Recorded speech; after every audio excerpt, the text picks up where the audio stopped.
Hello friends, welcome back दोस्तों। कैसे हैं आप सब लोग। मैं आशा करता हूँ सब लोग मस्त होंगे, मजा कर रहे होंगे। फ्रेंड्स, हम लोगों ने पिछले एपिसोड जोधा अकबर सीरियल में देखा कि जो जोधा है वो जलाल से काफ़ी ज़्यादा डर जाती है, क्योंकि जो जलाल जो है वो बहुत ही गुस्से में जाता है जोधा के पास और उसे धमकाता है और बताता है कि मैंने तुमसे क्यों शादी किया है, तुम्हें परेशान करने के लिए, तुम्हारा अहंकार तोड़ने के लिए तुमसे शादी किया है। और वहीं पे हम लोगों ने दूसरी तरफ देखा कि जो मानसिंह है वो जोधा से मिलने के लिए हरम में चले जाते हैं, जो कि जलाल का होता है। उसमें कोई भी मर्द को जाने की इजाज़त नहीं होती है, लेकिन मान सिंह जो है वो चले जाते हैं। और अभी जो सैनिकों ने है जलाल के, वो मान सिंह को पकड़ लिया है और जलाल के सामने उसको पेश कर रहे हैं और बोल रहे हैं कि आपको सज़ा मिलेगी। तो जलाल ने मान सिंह से सवाल पूछा कि आप हरम में क्यों गए थे, तो मान सिंह ने डायरेक्ट खुलेआम बोल दिया कि हम हरम में गए थे अपनी बुआ जी से मिलने के लिए, और उनसे मिलने के लिए हमें कोई नहीं रोक सकता है, क्योंकि हम उन्हीं के लिए यहाँ पर आए हैं। तो चलिए फ्रेंड्स, अब देखना काफ़ी ज़्यादा इंटरेस्टिंग होने वाला है कि जो जलाल है वो आखिर मान सिंह को क्या सज़ा देगा, सज़ा जो है वो देगा भी कि नहीं देगा। तो ये देखना काफ़ी ज़्यादा मज़ेदार होने वाला है, इसलिए फ्रेंड्स वीडियो एंड तक जरूर देखिएगा। वीडियो में बहुत ही मज़ा आने वाला है। चलिए फ्रेंड्स, वीडियो स्टार्ट कर लेते हैं। हमने अपनी जोधा बुआसा को वचन दिया है कि हम यहाँ आगरा में उनको कोई दुख नहीं होने देंगे, इसलिए तो हम यहाँ आए हैं। बहुत खूब। शहंशाह को जवाब देने की हिम्मत भी रखते हो। तुम्हें सजा जरूर मिलेगी मान सिंह, और तुम्हारी सजा ये है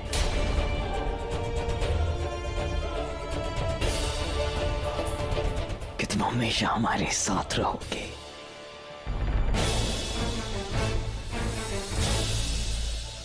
हम तुम्हें जंग की ही नहीं बल्कि सियासत की तालीम भी देंगे। गुस्ताखी माफ हो शहंशाह, पर ये कैसी सजा हुई? सजा गद्दारों को दी जाती है बड़ी अम्मी, वफादारों को नहीं। जो लड़का बचपन में दिए वचन को निभाने के लिए हमारे हरम में घुस सकता है, हमारी आंखों में आंखें मिलाकर हमसे बात कर सकता है, वो बड़ा होकर हमारी वफादारी निभाने के लिए न जाने क्या कुछ कर सकता है। और वफादारी बड़ी तकदीर से मिलती है, हमें ये भी तकदीर से ही मिले हैं। तो जलाल ये गुनहगार है, कानूनी तौर पर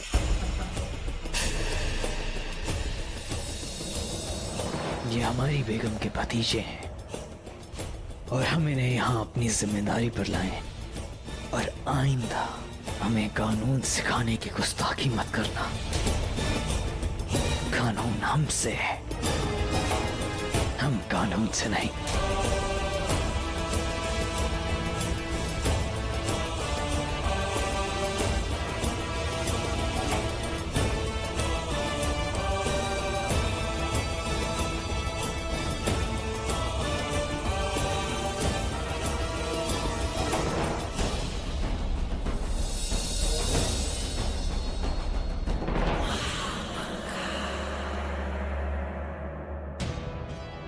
आदम, ये हो क्या रहा है?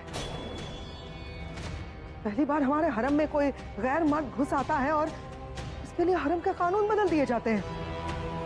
तो सजा मिलने की बजाय उसे इनाम दिया जाता है। ये सब कुछ उस जोधा की वजह से हो रहा है।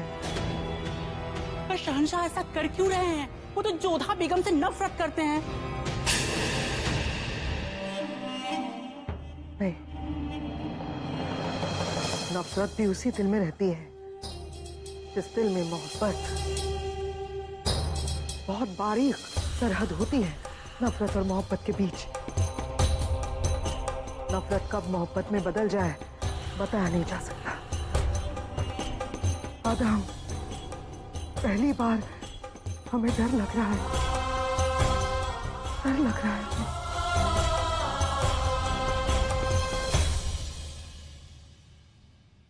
हम जलाल को संदेशा भिजवा चुके हैं। विवाह के पश्चात रीति विधि के लिए हम आगरा आ रहे हैं। अब तक संदेश पहुंच चुका होगा। हम आज ही आगरा के लिए प्रस्थान करेंगे। हमारे प्रस्थान की तैयारियां शुरू की जाएं। जी हुक्म। महाराज, तानिशा, आपकी ये दशा। एकांत, क्या हुआ मैनावती? आप इतनी भयभीत क्यों हैं? महाराज, हमने एक बहुत डरावना सपना देखा है। हमारी जोधा को कुछ नहीं होना चाहिए, कुछ नहीं होना चाहिए उसे। मैनावती, जोधा सकुशल होंगी। नहीं, हमारा मन बहुत घबरा रहा है महाराज। हमने देखा हमारी बच्ची ने जौहर कर लिया है। संयम से काम लो मैनावती, वो मात्र स्वप्न था। नहीं, जोधा अवश्य किसी संकट में है। उसकी इच्छा ना होते हुए भी आमिर की सुरक्षा के लिए हमने उसका ब्याह जलाल से करवा दिया। उसके जौहर करने का उत्तरदायी भी हम ही है। सब हमारा दोष है, सब।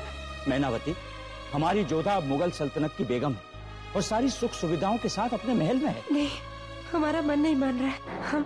हम बस एक बार उसे देखना चाहते हैं, एक बार मिलना चाहते हैं उसे, एक बार। मैनावती, विवाह के पश्चात रीति विधि के लिए हम आगरा जा रहे हैं। हम स्वयं उससे मिलकर आएंगे। हम भी चलेंगे। इस तरह की विधि में रानियां नहीं जाती मैनावती। हम विधि में बाधा नहीं डालेंगे। हम केवल उसे एक बार देख लेना चाहते हैं, एक बार मिल लेना चाहते हैं। हम आपके आगे हाथ जोड़ते हैं, आपसे विनती करते हैं। कि क्या कर रही हो मैनावती? अच्छा ठीक है, चलने की तैयारी करो। हम विधि कर लेंगे और आप जोधा से मिल लेना। जी। हे मुरलीधर, हे दामोदर। जोधा, जोधा, जोधा, कान्हा ने आपकी सुन ली। अभी आमिर से संदेश आया है। विवाह के पश्चात की विधि के लिए आपके बापू साहब और आपका पूरा परिवार आगरा आने के लिए आमिर से निकल चुका है। सच सच बापू साहब आ रहे हैं।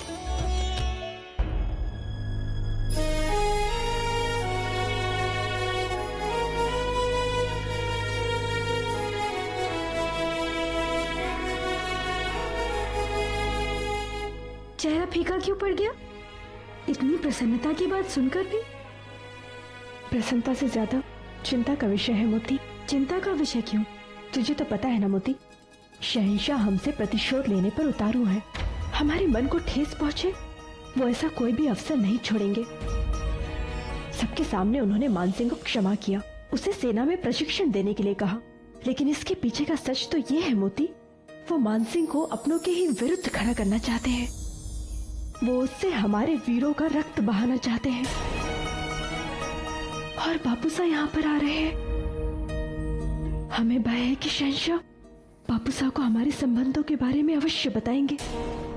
हम अपनी पीड़ा सह सकते हैं मोती, पर बापू साहब की नहीं। जिस बात को हम उनसे छुपाना चाहते हैं, शहंशाह जानबूझकर वो बात उनके सामने ले आएंगे। ये तो हमने सोचा ही नहीं। एक मार्ग है जोधा, क्यों ना तुम स्वयं जाकर शहंशाह से बात करो, उनसे विनती करो कि वो राजा साहब को कुछ ना बताए। क्या बोल रही हो तुम मोती? हम शहंशाह के सामने जाकर विनती करें? सोच भी कैसे सकती हो तुम ऐसा? हम उनसे घृणा करते हैं, चाहे कुछ भी हो जाए हम उनके सामने नहीं जाएंगे। और इसका परिणाम क्या होगा, ये सोचा है आपने कभी? यदि शहंशाह और आपके संबंधों का भेद राजा साहब पर खुल गया ना, तो आपका पूरा परिवार भविष्य में कभी चैन की नींद नहीं सो पाएगा जोधा। अपनों के मन को ठेस ना पहुंचे, उसके लिए आपको अपने मन को समझाना होगा जोधा। शहंशाह से आपको बात करनी ही पड़ेगी। आखिर शहंशाह के लिए आपकी घृणा बड़ी है या अपनों के लिए आपकी चिंता? इसका निर्णय अब आपको लेना है जोधा।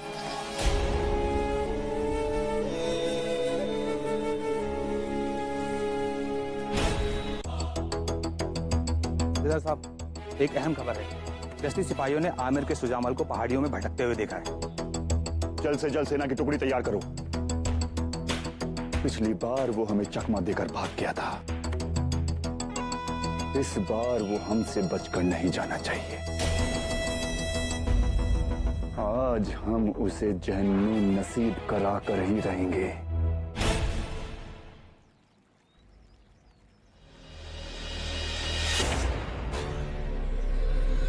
आओ शरीफुद्दीन। बहुत खूब, बिना देखे ही पहचान लिया। पीछे से घात लगाने वाला शरीफुद्दीन के सिवा हो ही कौन सकता है?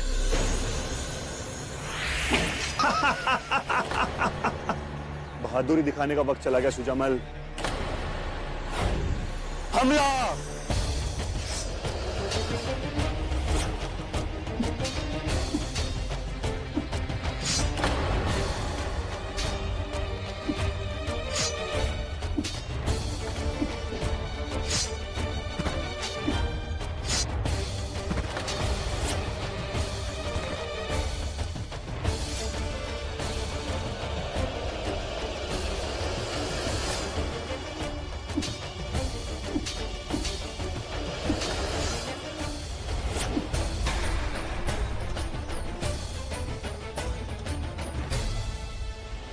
तुमने हम पर पीछे से वार किया, हम भूल भी जाएंगे, किंतु राजा सूर्यभान की मृत्यु का छल हम कभी क्षमा नहीं करेंगे।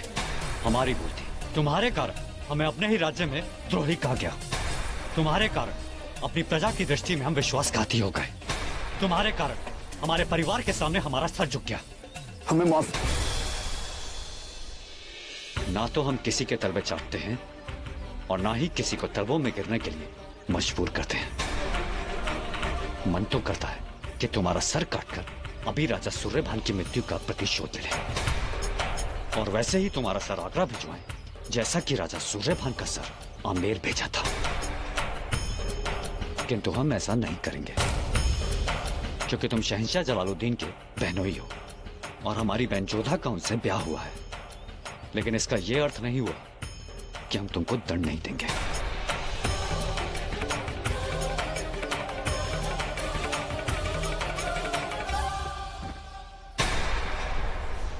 पगड़ी उछलने की पीड़ा सर कटने से अधिक होती है।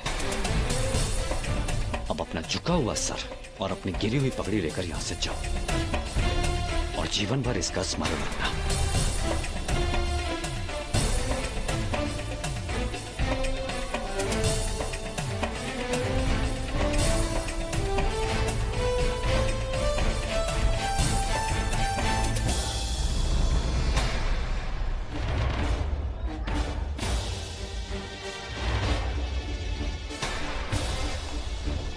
सुजमल, हम तुम्हें नहीं छोड़ेंगे। ये बेइज्जती और ये हादसा हमें छुपा कर रखना होगा। अगर जलाल को इसके बारे में पता चल गया तो जलाल का भरोसा हमारे ऊपर से उठ जाएगा।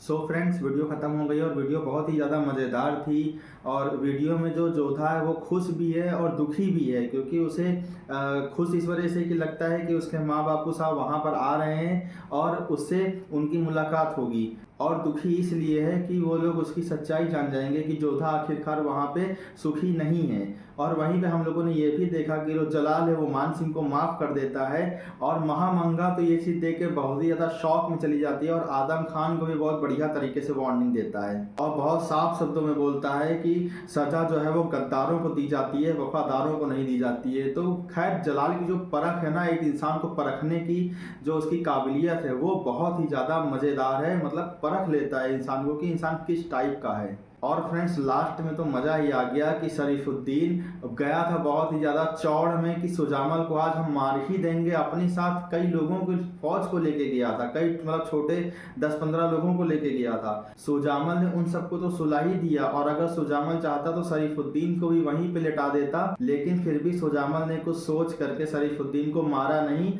लेकिन मारने से भी बड़ी सज़ा दे दी कि उसकी पगड़ी ही उछाल दी। तो अब ये तो जाहिर सी बात है कि उस समय पर पगड़ी उछलने का जो दर्द है वो बहुत ही बड़ा होता था। लेकिन शरीफुद्दीन भी बहुत बड़ा बेशरम आदमी है कि पगड़ी उछलने के बाद भी बता रहा है जलाल से नहीं कहेंगे ये चीज़, नहीं तो जलाल के सामने बेइज्जती हो जाएगी, और बेइज्जती कैसे बर्दाश्त करेगा।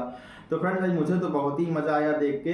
बाकी आप लोग बताइएगा कि आपको वीडियो कैसी लगी। वीडियो पसंद आई तो फटाफट से एक लाइक कर दीजिए, चैनल सब्सक्राइब कर दीजिए और वीडियो शेयर कर दीजिए। बाकी फ्रेंड्स, फिलहाल के चलते हैं, मिलेंगे आपसे जल्दी नेक्स्ट वीडियो में। तब तक के लिए गुड बाय दोस्तों, अपना ख्याल रखिएगा।